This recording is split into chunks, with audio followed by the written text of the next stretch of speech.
திமுக பொதுக்குழு கூட்டத்தில் கலந்து கொள்பவர்களுக்காக பல வகையான சைவ அசைவ உணவுகள் தயாரிப்பு பணி தீவிரமாக நடைபெற்று வருகிறது. இதுகுறித்த மேலும் விவரங்களை செய்தியாளர் ராஜ்குமார் வழங்க கேட்கலாம். ராஜ்குமார், வணக்கம். விவரங்களை சொல்லுங்க. வணக்கம். மதுரை ஒத்தமொழியில திமுக பொதுக்குழு கூட்டம் இன்று நடைபெறும் என அறிவிக்கப்பட்டு காலை முதலே அதிக அளவிலான பொதுக்குழு உறுப்பினர்கள் வர துவங்கிய நிலையில அவர்களுக்கு சைவ அசைவ உணவுகள் தயாரிக்கக்கூடிய பணியும் மிக வேகமாக செய்து வருகிறார்கள்.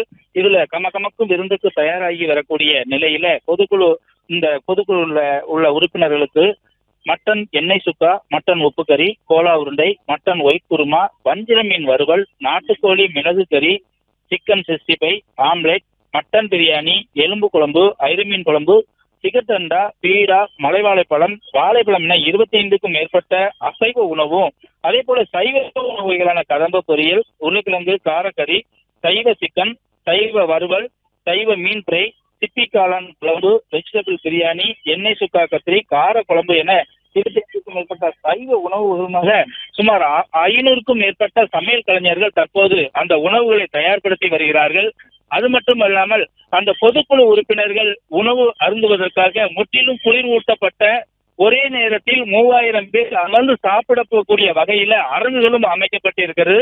தற்போது அந்த பொதுக்குழு உறுப்பினர்களுக்கான விருந்துக்கான தற்போது செய்து வரக்கூடிய அந்த காட்சிகளையும் நாம் காண முடிந்தது.